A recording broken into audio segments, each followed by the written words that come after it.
Hi, it is me, Pinky Orange Girl again, and you're probably grateful for the fact that I'm not dead. Before we go any further to the actual video, I want to address two things. Firstly, I'm so sorry that I haven't been uploading in a while, and the reason is that a lot of stuff has happened in my life, and most of it was great.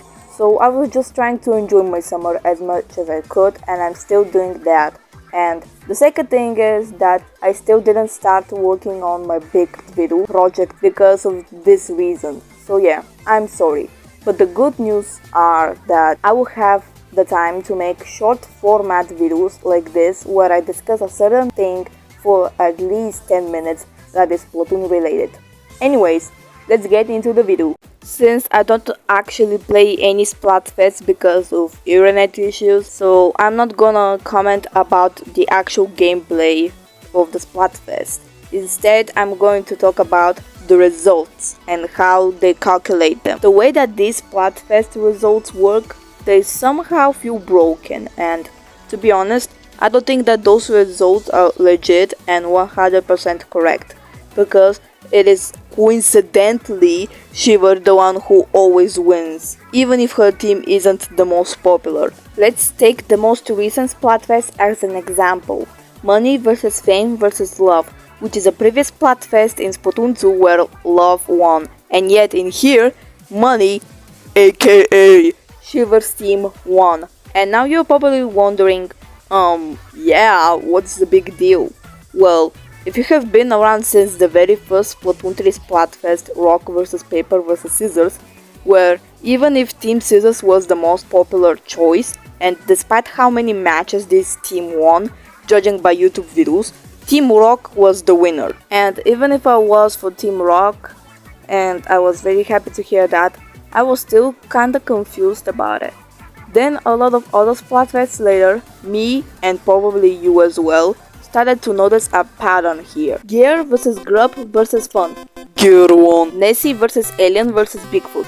Nessie won. Vanilla vs Strawberry vs Mint. Vanilla won. Power vs Wisdom vs Courage. Power won. There are only 3 Splatfests where not Shiver's team won. Yes, 3. Like in Grass vs Fire vs Water, and Dark Chocolate vs Milk Chocolate vs White Chocolate were the only 2 Splatfests where big men's teams won, and in the only one Splatfest where 3's team won was Spicy vs Sweet vs Sour. Poor Fry. Did you notice the issue here? And not only that, but the way that final results are calculated, it pisses me the fuck off. Like, look at the Rock vs Paper vs Scissors Splatfest, and let me remind you that Team Scissors was at the lead in the first half of the Splatfest, and yet they got 0 points in the final results. And considering how tricolor turf battles were unfair for the leading team of big man stands and how great were at the normal Splatfest battles, it feels even more unfair, and now I don't feel proud that I was for Team Rock anymore, because our victory wasn't earned at all. Maybe you could argue that they judged the final results based on the tricolor turf and the normal battles, and even if I agree that they have to base the results of both halves of the Splatfest event, I still feel like completely ignoring the first half of the Splatfest results for the final results. It feels so unfair and cheap. I'm sure that they probably fixed it in the next Splatfest. No, they didn't. I will give you just one example just so don't make the video any longer. So yeah, let's take a look at the most recent Splatfest again.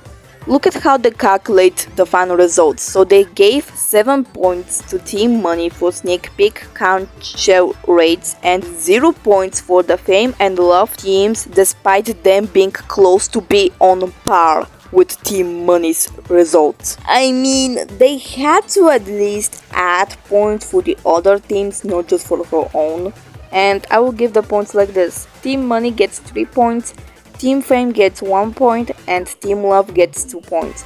Not only will this system award the losing 2 teams fairly, but it also wouldn't reward the winning team this highly. So let's apply this award system to the other categories and the final results will look like this. I don't know if they have to approach it like that, but hey, at least it is something. So I'm not gonna talk about this a lot, so that's why this part of the video is non-scripted, because I'm not gonna talk about it that much. But to be honest, I kinda started to stop liking Shiver that much.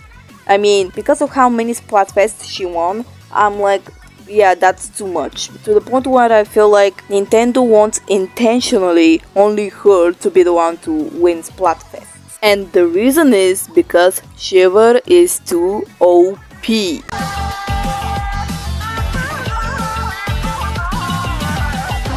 So something I forgot to say in my Splatoon Idols music analysis, that if you haven't checked this video out, you should totally do that, because I'm very proud of this video. Probably my favorite video that I ever made in my YouTube channel. Anyway, when I was talking about the deep cut, like how Big Man was very underutilized, I feel like even Fry is very underutilized. To the point where if it was only Shiver and with Hot, Fry or Big Man, there wouldn't be much of a change, because they don't bring anything to the table that Shiver can't do. Shiver can both dance and sing and be a good entertainer. So she can do basically everything, while Fry can also do those things, but she's kinda useless compared to Shiver, because people are sipping over her, not Fry. Even though I personally started liking Fry better. Even Big Man can't do pretty much anything. So yeah, that sucks, and I feel bad for Fry and Big Man.